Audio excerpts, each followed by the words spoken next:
I love it. Hey guys, Derreck Long here with Quest Trust Company. So today we're actually talking about one of my favorite topics when we talk about things like real estate. And it really comes down to something we like to always label is how to get started if you're a brand new investor. And I think there's a lot of misconceptions in this area. One of the biggest misconceptions is I need $1 million to learn how to invest. I need to have that 100K, that 50K, that $1 million, that whatever it might be to buy my first home. That's not really the case. It's not the truth. So today, that's really what we're going to be focusing on is for all you individuals out there to understand that you don't need $1 million in your pocket to become successful. Everyone starts somewhere. And one of the reasons I like to teach this class is this is actually how I really did get started. Most of the case studies I'm going to be talking about today are real deals that I've done. I'm going to be showing you guys through what the notes look like, what the contracts look like, right? And I'm going to be showing actual pictures of each one of these investments to kind of help you out. Now, for those of you out there who it's the first time joining us here at Quest, I want you all to leverage and utilize that chat box. This needs to be an open conversation. If you guys have questions while I'm going through these motions, let me know. All right, pause, say, hey, Derreck, question, raise your hand, put it in the chat box, and I'll answer it right away. In addition, you want to be leveraging that chat box to network with one another. And that's one of the things we're going to be talking about as well is how to leverage your network. If you're a wholesaler on here, say, hey, man, I'm a wholesaler. I got some deals. Reach out to me or let me add you to my buyers list. If you're a lender, hey, let everyone on the chat box know right now that you're a lender. You're looking to park some money someplace. If you're a syndicator, let people know you're raising capital for whatever your deal is. Okay. Now, remember, Quest, we never can endorse anyone. So always do your own due diligence. Okay. So make sure you're leveraging that chat box, network with one another, talk to each other, and post whatever questions you have right down there so we can go ahead and get started. So without any further ado, I'm going to go ahead and just share my screen. We're going to dive right into today's topic. Mainly, I like to label it making big bucks in small accounts. Some people like to say how to invest with 10K or less. We might be going over that or under that, depending on the type of example. So just kind of let me know. Feel free to add me to any. Yeah, see, look at that. Awesome. I already got people in there networking with one another. Keep that up and remember to ask me questions as we go about this, right? Quick disclaimer for everyone out there. This entire class is for your educational purposes, right? If you want these slides, I have no issues emailing them over to you. So that way you can kind of use it as a template for anything that you may have. But I can't give you any structuring advice. I can't let you know if a deal is good or bad. I can't give you tax advice and tell you, oh, this is where you take your tax deductions and where not to. Right? I can't give you any type of endorsement. So everything today is strictly for your educational benefit, right? And make sure you're taking this to heart, all right? If you are going to be working with anyone out there, always do your own due diligence. And we're going to kind of show you what that looks like. A little bit about me real quick, not that anyone actually cares, right? Because that's not why people joined.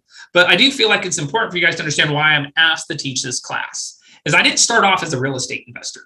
I didn't always start off working here at Quest. As a matter of fact, I'm from Phoenix, Arizona. And in 2006/2007, I thought it'd be a great idea because I fancy myself a pretty good cook, right? I actually like to make pizza. I make my own dough, I make my own sauce. And I thought, what would be great in 2006, 2007? I'm going to start my own restaurant. Now, any of you guys out there who've tried to start your own restaurant, it's not as easy as it seems. And I failed miserably, put myself in a whole bunch of debt. But what was unique about this, I learned a lot from it. I learned a lot about debt. I learned about good debt and bad debt. In addition, I learned about how to start a real company, right? Which I think is very important. People need to understand the motions that you need to go through to kind of establish some form of entity.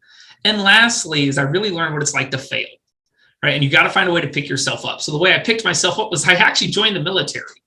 When I failed at my restaurant, I ruined my credit. My credit was absolutely terrible right after that, So I went through and I was like, you know what, let's go ahead. I'm going to join the Army because afterwards they'll pay for college, which is exactly what I did. I used my GI Bill, right, to go ahead and cover my degree that I got in global marketing and business administration.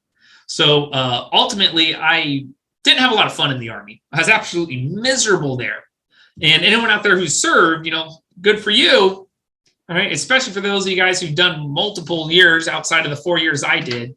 But man, that's not a lifestyle where you get rich. That's not a lifestyle where you become wealthy. That's not a lifestyle where you really learn about investments. And one of the cool things that I found after I got my degree is I didn't want another government job. I actually had multiple government jobs offered me, things working with the FBI and the CIA and getting some contract jobs overseas that paid very well, unbelievably well. But it wasn't about the pay, it was about the knowledge. And I wanted to figure out, okay, what can I learn? So when I applied at Quest and started working at Quest, one of the first things they taught me was the IRS gives everyone two types of entities, right? And these entities are either a taxable entity or a non-taxable entity. All right, that makes sense. Taxable, non-taxable. So what's a taxable entity? What's something that is always taxed and always being looked at in the eyes of the IRS from that side? It's really anything you establish, right? An LLC, when you create an LLC, when you create an S Corp or a C Corp, could be you creating a trust. This could be you personally. When you personally go out and do an investment, right? And you make profit on your investment, well, that investment now is all taxable. Well, that makes sense, right? I have to pay my taxes. I don't care what it is. I don't care what your business does. I don't care what your product is. I don't care if you're doing a fix and flip or if you're selling coffee. Any money you make will fall into this taxable category. Now we're going to switch gears to talk about the non-taxable side. Non-taxable categories could be things like a church, right? Churches are a non-taxable entity. A charity, a nonprofit organization. In certain cases, it could be a hospital, right? Well, each one of these are non-taxable, but today we're focused on very specific non-taxable entities, these being self-directed IRAs, solo 401ks, and QRP plans. Each one of these accounts you see here, right, is a true non-taxable entity. I can do a fix and flip on the taxable side, make 10 grand, but I have to pay taxes on it, so I don't really get to keep my full 10 grand. I can do that same fix and flip on the non-taxable side, and now none of the profits are taxable. So I argue it makes sense to do a lot of investments over here. Now, there is reasons to do things on the taxable side. We'll talk about that in just a little bit. But now we have to kind of define that. All right, well, I want a self-directed IRA. What is that? What is this self-directed account? And a lot of people hear this term and they actually mix it up. And they think it's something magical. They think it's some sort of magical account that people have out there. And so they start calling their custodians and say, hey, I want one of those self-directed accounts. I want one of those SIDRAs. I hear SIDRA a lot, right? SD IRAs. Well, guys, there is no such thing as a self-directed IRA. It's made up. It really is. All it comes down to is your custodian or your banking institution that holds your retirement account, right? We use the self-directed part because it's a marketing term. But if I have an IRA at Fidelity, or I have an IRA at Charles Schwab or Vanguard or Merrill Lynch or something like that, they let me invest in what I call public assets, stocks, bonds, CDs, annuities, mutual funds, right? None of these are good or bad. It's just what they let me invest in. Well, when I set up an IRA at a company like Quest instead of Fidelity, well, Quest lets you invest in what I call private assets, not public. Private being, for most people on here, probably real estate. But it doesn't have to be. Could be a small business. We've seen gold and silver. People try to do cryptocurrency. Any type of real estate from rentals and fix and flips and wholesales and notes. Well, which one's better or worse? Neither. If I want a self-directed IRA at Fidelity, they let me self-directed in stocks. If I want a self-directed IRA at Quest, we let you do it in real estate. So whatever you want to invest in, you have to understand you go to a custodian that allows for that. And the term self-directed is made up, right? You won't find it anywhere in any IRS publication. Understanding that then, remember, a self-directed IRA is a non-taxable entity. It's an entity that can't be taxed. Well, if I know it can't be taxed, what types of accounts do we call self-directed? The first one being the two most popular is a traditional IRA and a Roth IRA. Now, the traditional IRA is probably the one that almost 80% of all Americans have, and they don't even realize it. Because this could be your old 401k from your company, a 403b, a pension plan, a TRS or TSP, a 457, right? Any one of these accounts will eventually roll over into a traditional IRA. Now, some custodians will give a traditional IRA other names like a rollover IRA or a non-taxable IRA or a tax-deferred IRA. All of those are the same thing. All right. So a traditional IRA is the most popular, but it does grow tax deferred, meaning the IRS lets you avoid taxes on all your earnings till a certain age, that age being 72. So you can defer paying taxes until you're much older. Now, the other option here is the Roth IRA. This is the one a lot of people say is the sexy account, that account that everyone really wants because it truly does grow tax-free. Now, in order for it to grow tax-free, you have to pay some taxes today. And a lot of people refer to it as paying taxes on the acorn versus the money tree. If I have 10 grand today, let's pay taxes on the 10 grand, put it in the Roth, then I'll let it grow 100% tax-free versus putting it in the traditional, not paying taxes, and then grow it. Now I owe taxes on the full amount. So the Roth IRA is that one account that a lot of people refer to as that sexy account, that one that really is tax-free. Now there's other plans that can be self-directed that are their own entities, like a SEP IRA, a simple IRA, solo 401ks, Roth 401ks, right? QRP plans, depending on what part of the country you're in, standing for a qualified retirement plan, a proto-type plan if you're one of those out there that have that. All of those are some form of employer plan. Now, these are mainly used for things like checkbook control, avoiding taxes on syndication deals like UDFI, really, really large contribution limits, in some cases up to $58,000 a year that can be taken as a tax deduction. So we teach a whole class just on these employer plans because it does dive deep into it. Just letting you guys know those are out there. Finally are these specialty plans. Now, we talk a lot about these. We teach a class just on these two accounts, but these are the two most powerful accounts that any IRA institution or banking custodian probably can offer. But they're the least utilized. Why? Because they're not understood. People don't like to sit here and try to figure out how to use these accounts. And I'm going to walk you through some examples of both of these in some of our case studies coming up. But the ESA, what it does is it allows you to do investments, have all your earnings come back tax-free today. I could do that fix and flip. I could do that loan. I could buy that piece of land, right? I could sell it and have zero earnings or zero taxes on my earnings. And then I can spend it all today as long as it's for an education expense. Education expense is not just college, but it does cover college, but backpacks, school supplies, private school from kindergarten all the way up. So these are great accounts for your kids. Next is the HSA, which is a health savings account. These accounts are designed for work the same way, but really just for your medical expenses. Yeah, sure, going to the doctor, that works, but it also covers your glasses and contacts. It could cover things like anything COVID related, like face masks and hand sanitizer, over-the-counter prescriptions, right? If you have a service animal, it actually can pay their vet bills. That's pretty cool. So notice these accounts are the least utilized, but it's really because they're just not understood. We teach a class just in these areas. So I think we always need to kind of start with that before we dive into what we can leverage and utilize. Don't forget, guys, to use the chat box because we're going to really get into the meat and potatoes of everything right now. So feel free to ask me questions and pitch your deals down there below. Now, let's figure out how do we make money with a small amount in our bucket, right? What do I do? Well, you need to learn what you can leverage. Leverage is the way that we're going to take a small amount of money and make it large. So what is leverage? I think we kind of need to define it. Now, I kind of took Webster's definition here, right? And I kind of also made it somewhat my own, but I labeled it mainly for real estate related, right? Leverage is the use of a small initial investment in order to gain a very high rate of return in relation to the investment or to the control of that much larger concept of a deal. What? What does that mean? Well, ultimately, guys, there's multiple things we can leverage. So we just need to learn how we can leverage something small to gain something big.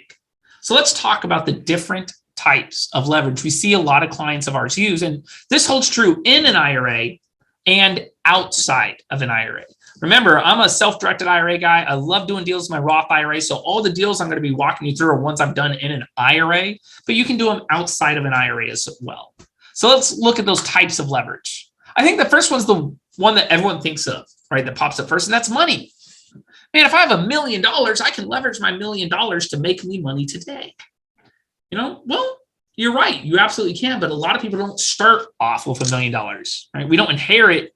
Most of us don't have that trust fund sitting over here. It'd be nice, but that's not really what we're going to focus on, because any deal you see today, it's not about leveraging money. So what else can we leverage then? Time. Ooh. Time really depends on you as the individual. Understand that if I'm 25, 26, 27 years old, I have more time than the person that's 85, 86, 87 years old, right? So unfortunately, we're all going to die soon.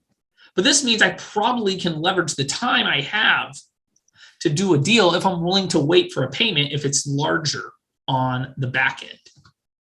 Next is something I call talent, right? Now, talent being maybe your knowledge in a specific area, right? Maybe you're a real estate agent or broker, and your real knowledge is that you have access to the MLS and you can grab deals before anyone else can. Maybe your knowledge is you're an attorney and you are really great at honestly just drafting up contracts, reviewing it. Maybe you're a salesperson, right? And you're really good at talking to people and having them work with you and developing relationships, right? So what is your talent? Because we can leverage that talent to go ahead and make a lot of profit today without you putting a lot of money down into something. Lastly would be your network. Understand that everyone out there, we have to have some form of network if we're going to leverage investments properly. No one, and I do mean absolutely no one out there, has become a billionaire, a millionaire by themselves. They've had to work with other individuals, and most of them have a good team of people. Man, I got my wholesaler here, I got my private lender here, I got my real estate agent here, I got my attorney here, and I use these same individuals over and over and over and over, and we kind of develop our own little team, right? Well, we do that through our network. Now, how do you build a good network if you don't have one? Guys, you got to show up to some events. Things like right here. I see people in the chat box, right, posting their email and stuff. Make sure you guys work with one another and kind of help each other out become successful. If you can get someone else to become successful, indirectly, you will yourself. So let's dive right on in to the very first case study. From here on out, guys, we're only looking at case studies until the very end of the presentation. So the first case study I like to talk about always has to involve your children. We all know, and it's no secret, that kids can be expensive. So what can I do? Hello. Hi, James. Hi, Stephanie. Thanks for posting down there. Like that you guys are in the chat box. Now, guys, if we have kids, we know they're expensive. Is there deals we can do with our kids to cover the kids' expenses on a daily basis? Absolutely. So this is a real one. Alan actually is a client of ours. He used to run a group pre-COVID called Cowboys in Real Estate down in the Corpus Christi area, right? Well, Alan was really good at either drafting up wholesale contracts or option contracts. And I think for this specific one, it was really an option. We kind of labeled it as a wholesale. If you guys don't know the difference, we teach a class just on options and wholesales alone, all right? But really what happened was he found a distressed seller. And he said, you know what? I'm going to go ahead and do an investment with this deal, right? Let me open up an ESA, and I'm going to go ahead and contribute $1,000 to my son's ESA today. Now, notice this means that he's not investing $1,000. He's putting $1,000 in an education savings account. That's pretty much a savings account for your kid. So far we got $1,000 that he's contributing. Now, can he pull this right back out if he needs to? Absolutely, he can. So let's keep looking, all right? What he did was, after setting up the ESA, right? Remember, the ESA is its own entity. He found a distressed seller, someone who literally inherited the property and they didn't know what to do. And I remember this one because the person he inherited from was his parents who passed away, and he just didn't live in the same state, right? In addition, note that I said his parents. There was some other title issues that came about on probate, and he's like, dude, I just want to get rid of this thing. Just get me out of the deal. What do you want to do? So he negotiated a price, right, off of $1,000 with an option to buy the house in 90 days, right?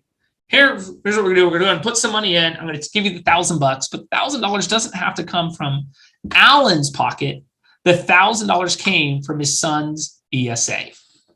Now, when you read this contract, as he presented the seller the option contract, it didn't read his name. It actually read his son's name, Quest Trust Company, for the benefit of his son's ESA IRA 1, 2, 3, 4, 5. Now, the seller accepts this offer because he gets money right up front. Not bad. But what does Alan do? Alan doesn't want this property either. So now he's going to take this contract and he's going to turn around and he's going to try to find a way to sell it, right? So I'm just kind of putting all the bullet points up here. You can read through it. It's very standard, very basic. But really what ended up happening was Alan himself, after about 2 months went by, he was able to find a buyer, right? And he sold this contract for this property for $10,000. Well, that's not bad. So far we got $1,000 in the deal and he made $9,000 in profit. So the first thing you have to understand is that as of right now, that $9,000 he made is not taxable. Not only is that $9,000 not taxable, it's not even reported. It's not even reported today. Wow. Why aren't people doing this? You know, it's mainly because they didn't know. Instead of they put the house under contract in their name. Well, why don't you just put it in your son's ESA? Because guess what happened? Alan immediately withdrew $5,000 tax-free. Why? Because his kid had private school and tuition that he had to pay for. Notice that if you did this deal personally and you made that $10,000, not only would that $10,000 be taxable, but the money then that you try to pull out to pay for your son's education could also be taxable depending on how you structure the deal. Whereas in the way that Alan went through it, nothing was reported and he pulled out $5,000 tax-free to pay for his kid's education today, right? So let's look at really what Alan did. What did he do? A, he leveraged his talent. His talent being that he was a good, and I'm going to call it salesperson, right? He developed a relationship with the seller and was able then to sell that contract. Now, how did he sell that contract? He leveraged his network, right? He already had a network of buyers that trusted Alan to go through those motions and find good properties. So if you're a good wholesaler out there, take note of that. Start developing your list. Right? Alan doesn't end up with a list right away. I see too many brand new wholesalers. They try to get started and they're like, oh, I'm going to wholesale my first property. Even if they get someone under contract, they haven't built a list yet. So Alan obviously did that. So the two things he leveraged on his $1,000 was his talent and his network. And notice he made a good chunk of money, 100% tax-free. We're going to keep going, guys. We're going to look at this unique case study number 2. I like this one because this was actually my first deal I did. And I like to say really kind of without supervision. Now, what I mean by that is prior to this investment, I always had my dad actually like walk me through a lot of deals. All right. And I also had a guy named Steve Vihol from the Wealth Club walk me through a lot of deals. Why is that important? A lot of people need a mentor. They don't know where to get started. So find someone you can trust, you can work with. It's not going to charge you $1 million to work with them, you know? So for me, it was a guy named Steve Vihol and also my dad. They both walked me through and we ended up finding this cheap piece of land. The total price of the land was $9,500. So this is actually a real picture of it. Notice it looks pretty rough, but it's just a chunk of land, right? What I like about it is I went to go ahead and make an offer, but I didn't even have $9,500. So I called up my buddy, Brian. He's an old Army buddy of mine. And we both decided that if we bought this land, we're going to sit on it for 15 or 20 years. Why? Because we know it will appreciate in value. And property taxes on land are really cheap. There's virtually no upkeep or maintenance. We can literally leave it looking like how it is. Not bad when you think of me just buying a piece of land and we planned on sitting on it. Now, instead of us buying this land ourselves, we decided to buy it in our IRAs. But since we're partnering our IRAs together, we each put in 50%. So as we each put in a little over $4,700 and the IRA's name read just like that yellow part you see there on the screen. That name showed up on the contract when he bought it from the seller.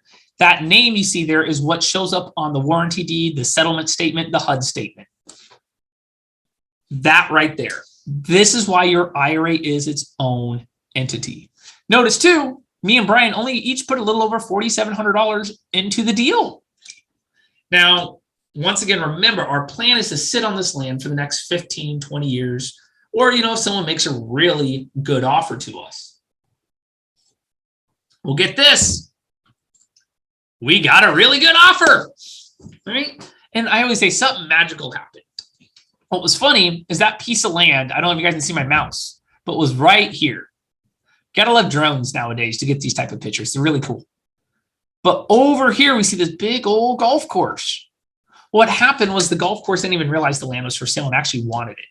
So they made us an offer of 15.5, almost on the spot, like within 2 weeks of us closing and owning the land. They made us an offer of over $15,000 to buy the property. Me and Brian talked it over. He said, you know what, let's do that. So we started to go through the sale process. And within 45 days of us owning that land, we sold it.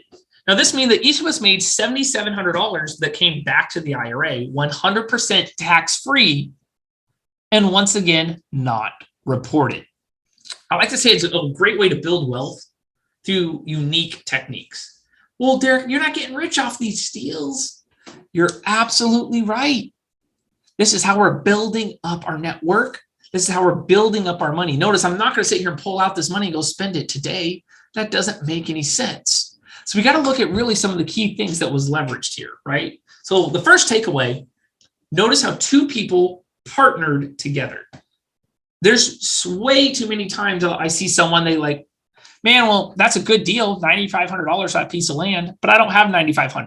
So you walk away from it.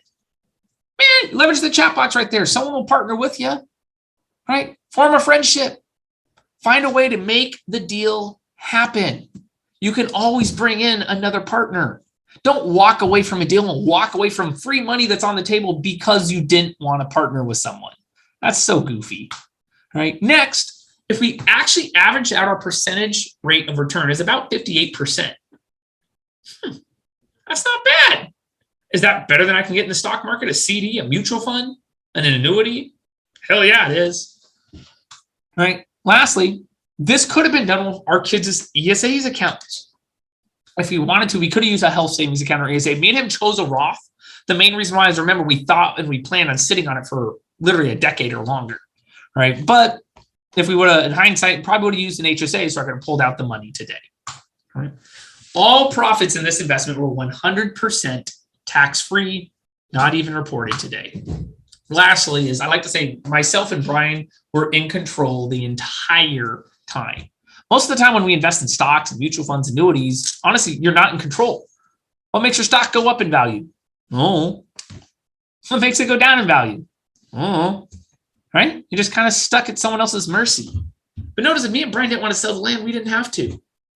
We could have probably negotiated the price for the buying price higher. We were just excited that someone made us an offer so quickly. You know, live and learn. So what was really leveraged in this one? First off, I like to say my network. Now notice when I say my network in this one, it's because my network was my friend, an old Army buddy. He was willing to partner with me on an investment, and neither of us then had to put up very much money, right? It was such a small amount. Next, which I really put above the network, but I just like to always talk about the network aspect, is the time. Our time that we put forth on this investment, we planned on it being for a long period of time. Now, if I was in my 80s, I can't do that, unless I don't mind my kids inheriting the account. However, for this specific deal, we got lucky and we sold it early. Lastly, was something that I like to call is other people's IRAs. Notice I didn't walk away from the deal because I didn't have enough money. I leveraged someone else's IRA to make the deal happen. So I've not set up an account yet, looking to invest. Boom, boom, boom, boom. Like this. See, now we got people talking in the chat box. Thank you, James. Right? Notice people right there, use that chat box, pitch your deals network. This is how you're going to find your next investments and work with other individuals. Case study number 3. I like to label this as a lending and borrowing case. We're going to play both sides of the fence. We're going to look at what the borrower needs and what the lender needs. Right? So first off, a borrower really did approach me and he found this house. Right? The buying price was 120 grand. The rehab was in between 60 and 70,000. And the ARV was just shy of 300. That's a pretty good looking deal. Now, what was unique too is the borrower, when he approached me, he didn't even need a lot of money. This is the whole reason he went through this, but he actually had a line of credit from the bank. But in order to keep his line of credit open, he always had to have some sort of revolving capital sitting in there. So he calls me up and he says, hey, Derek, I'll give you a first lien position on this house if you can just provide me enough capital to keep my line of credit open. No problem. How much do you need? He told me 30 grand. That was it. So $30,000 for a first lien position on a property worth after repair value at $275,000. He was offering me 9%, right, plus 2 points when they sold the property. Derek, I thought this was 10K or less. Oh, we're going to get to that because once again, guys, I didn't have 30 grand. I didn't. So, you know what I did is I was like, I will make this deal happen. This is too good of a deal to pass up. What can I do? So I looked just first off, here was the note. This is the exact copy of the note. And if you notice, our lender, right here, and I'm going to zoom in on that part, was Quest Trust Company for the benefit of my IRA as to an undivided interest of 25%. It was also my HSA to 3%. My now wife, so this at the time was my fiance, but my wife's IRA at 25%. Brian, notice Brian was back in here at 26%. And then we have this other guy, Andres. Now, Andres is my wife's dad. And he's one of those guys. He has the mattress money. We all know the guy that has all the money that he shoves in his mattress because he doesn't trust the bank. And I was like, hey, let me just help you out. Let me show you what we can do. So he sees that when I provide in this deal, right? And I think in total, I put about $6,000 into this investment when we add it all up. Okay. Now, $6,000 isn't a lot of money, but I wasn't going to pass on this opportunity. But my goal was not to get a rate of return. My goal was to show Andres how investments work in real estate. Now, it's funny. So he only put in a small dollar figure. As he received his first few checks, he realized he wasn't doing anything. This isn't bad.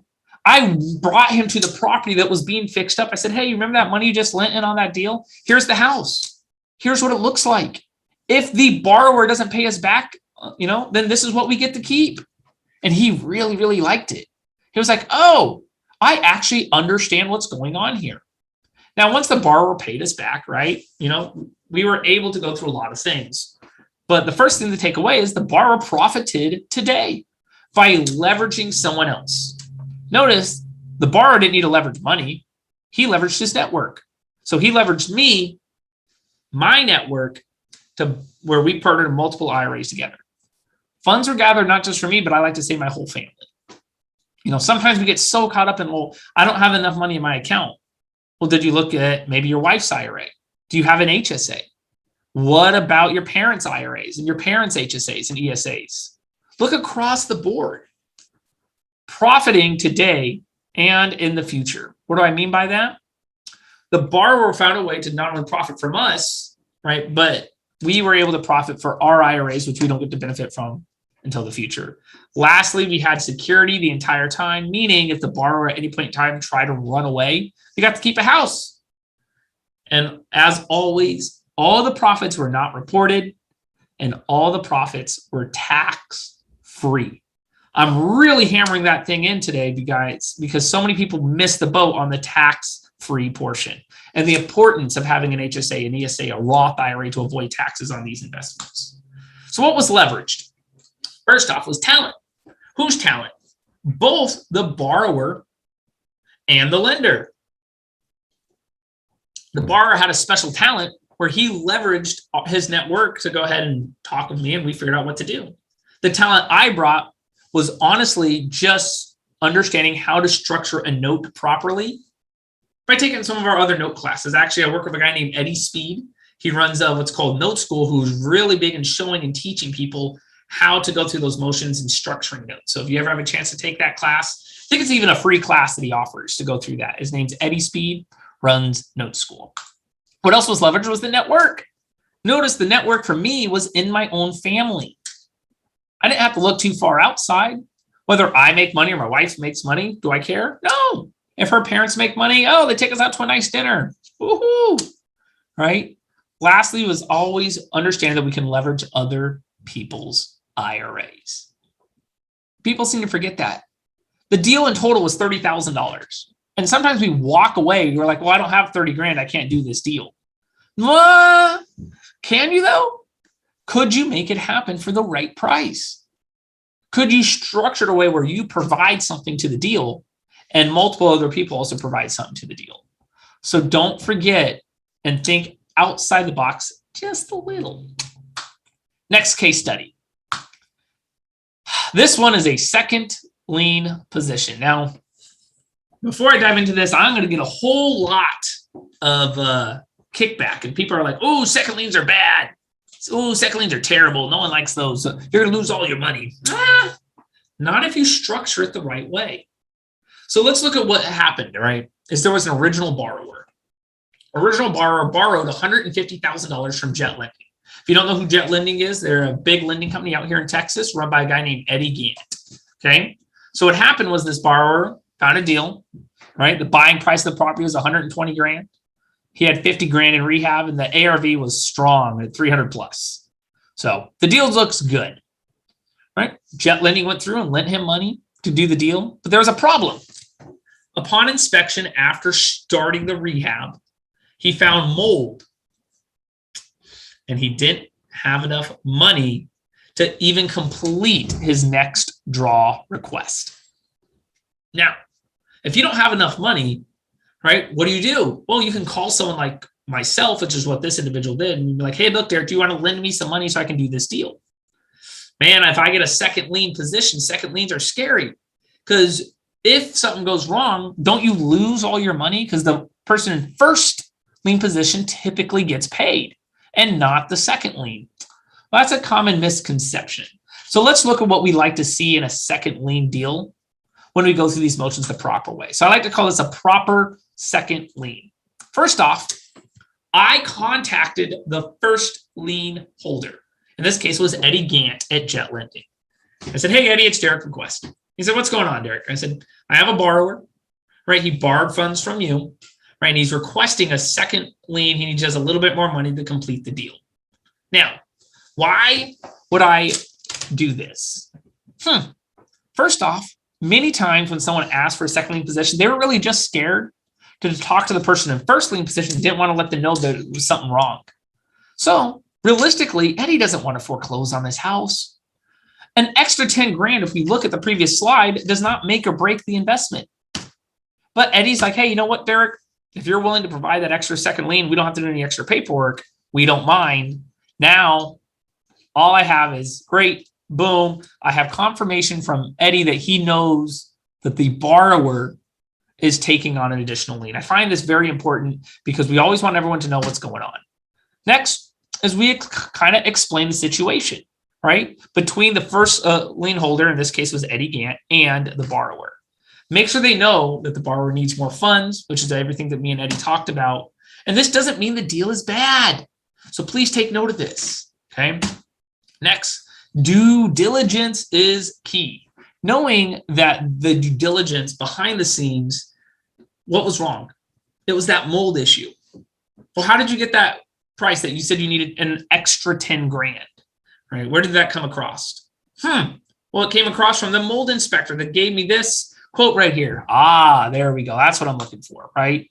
And finally, know your borrower, all right? I understood and I knew who the borrower was on a personal level, which made things a little bit easier, okay? So know the first lien holder and do not over leverage. I think do not over leverage is the biggest thing. The problem is a lot of people out there get hurt on second lien positions because the borrower isn't asking for 5 grand or 10 grand or something like that. They're asking for $100,000 on a second lien position. Woo, that's ridiculous. You know, I'm not going to do that. That's insane. But 5 grand or 10 grand can really help boost someone's investment. All right. The ultimate thing I think too is to use a good attorney. We've actually brought in a guy named Jeff Watson multiple times who teaches a whole class on second lien positions. He runs a whole attorney office on how they help people draft proper promissory notes and deeds of trust that get filed with the county where you can still get paid off if a foreclosure happens as long as you're not over leveraged. So let's look at what the real process looked like. First off, the borrower, remember, was more coffee, was requesting 10 grand. Okay. So I'm going to go ahead and charge 5 points on the back end when the borrower sells the property. Why so many points? That sounds ridiculous. Notice I put a dollar figure next to it. It's only $500. It's not bad, right? So when you hear 5 points, sometimes you get scared, but if you think on a $10,000 loan, the dollar figure is not very much. That's why I'm charging so many points. And I'm doing it on the back end. Why am I doing it on the back end? I know the person that's borrowing the funds already having issues, right? That's why they're requesting more money. So we structure the loan to go ahead and pay us points on the back end of the deal. Next is we are requesting a monthly payment still come in of 1% a month of the overall loan, which equals $100 a month. Not bad, right? Now, if I'm looking at this at the right way, no matter what, I get $100 a month. I get $500 when they pay me back my 10 grand, and I have security the whole time. Okay. So the ultimate thing though is understanding, well, wait, what about the attorney fees? Isn't an attorney going to charge us fees to draft up that note? You just mentioned a guy named Jeff Watson. Or what about the Quest fees? Quest charges fees. Of course we do when you use an IRA. Well, that's okay. Pass those fees off to the borrower, right? The borrower can go ahead and cover that $500, $800 in fees or whatever it costs. If they can't, I'm probably not going to lend you the money anyways. Let them understand that there's going to be some fees involved and you're not paying it if they want to borrow your funds on a second lien note. Now, what was unique is the deal happened pretty quick. Profits in total were made in about a 2-month time frame. So I got the $500 in points.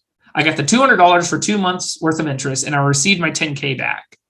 Now, I brought in one extra thing is I'm known for doing these small second lien loans. And word spreads really quick. Man, if we think about that, I made almost $1,000 on 10 grand, tax-free, not reported, and it just builds quickly. If we think of the 4 deals I presented today, right? All these deals are very easily done within the same year time frame. They don't take a lot of time out of your hands, right? Lastly, is if you add up the price in all of these combined, you can easily make an extra 50, 60 grand a year. Now that might not sound like a lot, but next year, now we got some money. Year 2 rolls around, right? You might not think those deals are home runs, but when you add up the cost, what we made on each one of these, they start to add up fast. So what's leveraged? My talent. Guys, if you don't have money to leverage, you gotta have a niche. You gotta have a way to understand how to structure a deal, how to talk to someone, have a special, something or another, some sort of talent that gets you through it. And notice the number one thing is your network. I bring up your network a lot of times in this class, mainly because your network is really what's going to help build those relationships, build those retirement accounts, build your wealth.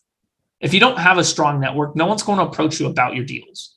No one's going to go ahead and approach you about what you're looking for. So I'd like to talk a little bit about ways to build that network. First off, business cards. Obviously, there's a lot of different ways to kind of have a business card, right? There's some digital ones out there, which I like those because, man, you give me a business card, I lose it 90% of the time. So I like to take pictures of them and then I scan them using an app called CardStar. There's a ton of those apps out there. Okay. Next is don't be shy. If you ever meet a real wealthy person, very rarely are they shy. I'm not saying you have to be super loud, right? But be proud about it. Be proud of what you're doing. Don't be afraid to ask questions if you don't know. Don't be afraid to speak up. Don't be afraid to say yes, and don't be afraid to say no. Always have what I call an elevator pitch. What is an elevator pitch, right? Well, an elevator pitch is usually something along the lines of, hey, look, my name is Derek. I can provide you second lien loans as long as they're under 10 grand and the deal makes sense. Reach out to me if you'd like. I've seen some good elevator pitches here in the chat box, right now down below. So leverage those. Something short, simple, sweet, quick, straight to the point. You want to go to local RIAs and local meetups and travel to a lot of educational events. If we can travel to more events, which I know right now with COVID and stuff, it makes it a little bit more difficult, right? But going to those local RIAs, there's so many just right in everyone's area alone. I don't care what city or state you're in. There's a RIA there. What is a RIA? It's a real estate investment association. People where they come together to pitch deals to one another. If they're not free, they're cheap. We're talking like $20 a month or something like that to go to one. The one that I go to one out here in Houston by the name of the Wealth Club. I mentioned the guy at the very beginning of it. It's run by a guy named Steve Vehel, right? What's nice is show up there. He gives you free beer, free tacos. and you can network with a series of higher end real estate investors that either pitch their deals to or they have deals to pitch. It works out really well. But notice, you got to get out of your shell, right? You actually got to go to the events, all right? So overall, guys, that's kind of the end of the class. Let's talk about some of the takeaways, I think, is A, you don't need a lot of money to get started. You really don't, right? A lot of people are under the misconception that I need $1 million to be an investor. That's how you get started in real estate. No, not a single deal that was presented today costs more than $10,000. That was the highest one. The cheapest one cost $1,000, right? If you can't save up $1,000 to get a deal done, I think we have other problems, right? Next is Quest holds weekly free educational events for everyone out there, which provides networking opportunities. People just like this class. I know it's a smaller one, right? A lot of people like to take the small, easy classes, but it's what's there. We offer these classes consistently, right? The main reason we want to do it is A, the true ways for you to avoid taxation on these investments, on these earnings. This is why we really do like these type of events and type of classes. Not only are we looking forward to doing more of them in person, right, once the new year starts, but even though we're doing ones online, they really seem to help people out. Just get the word out there. Lastly, is you need to set up a Roth IRA. Notice in every deal I mentioned and talked about today, your Roth IRA or an HSA or an ESA was the accounts we were using completely tax-free. And it only costs you $100. Anytime you want to set up an IRA at Quest, we charge you $100. But I was trying to think of something that I could get you. So that way, if you did want to set up an account today, we can make it easy on you. So if you really did want to set up a Roth IRA and pay the $100 to get started, we'll give you a QuestCon Live ticket. What is this? QuestCon Live is something that we do about once a quarter, where we bring in a series of real estate investors across the U.S. Each one of the investors, they're not selling a coaching program or something like that, right? They're strictly there to educate you on a different topic. We'll bring in someone that's going to talk about fix and flips, right? One time we brought a guy named Chris Bounds who did 100 fix and flips in a single year. That's the guy you want to learn from, right? We'll bring in the gentleman I mentioned, Eddie Speed, to talk about notes and how to be a proper lender, how to sell payments on the front end or sell payments on the back end. We'll bring in a professional wholesaler. We'll bring in a professional syndicator, right, to talk about multifamily or more passive investments. That's what these tickets do. Now, we sell the tickets for $50 a piece. But if you did sign up for a Roth IRA, and I'll send you guys an email, we can go ahead and I'll get you that ticket 100% free. So it's going to take place the first week in December, right before Christmas. We want to make sure everyone ends the new year on a good note, getting a lot of good education out there for individuals. So let me know. Let's see. Jesse just posted something. P.S. I've been investing since 1983. Own real estate firm, edited and published The Landlord Minute. Full-time investor, developer. If you can help anyone, anyway, reach out anytime. Look at that. Thank you, Jesse. Jesse's doing it right. Notice perfect elevator pitch, which is what we were talking about earlier. Guys, I always like to give out my email address. Make sure you spell my name right. All right. As we kind of go through these motions and come to a close, I'm here for you. Send me an email. Let me know how I can help you out. You can give us a call at the number down below that you see there. That is a non-automated line. We have several certified IRA specialists here on staff that are here to help you out. You can find us on Facebook and LinkedIn and YouTube and all the other good stuff, right? I'm not a big social media guy. My whole social media is like Quest related. But overall, I really do hope this helped out. So that's all I got, guys. Any last minute questions? Boom, look at that. For those of you guys who are just watching or you watch the replay of this, I'm looking at the chat box. There's people connecting and contacting each other down below. Bam. So helpful. Thanks, Derreck. No worries, guys. So that's it. I hope this helped out, guys. If you have any questions, send me an email. I'll post my email real fast down there in the chat box. Woo-hoo. Boom. And I'll see you guys soon. I'll give you guys just a minute before we end the webinar.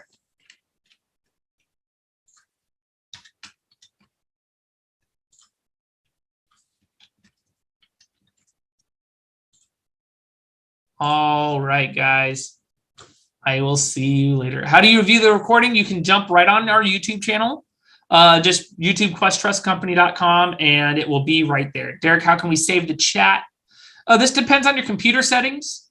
There is 3 dots on the bottom right of the chat box, and it just says save chat. And I think if you have like a Microsoft computer, it saves it to Notepad, like the old school Notepad aspect. So try that. You too, Jesse. Have an awesome Tuesday. Can't wait. Bye, guys. We're ending the webinar in 3, 2, woohoo!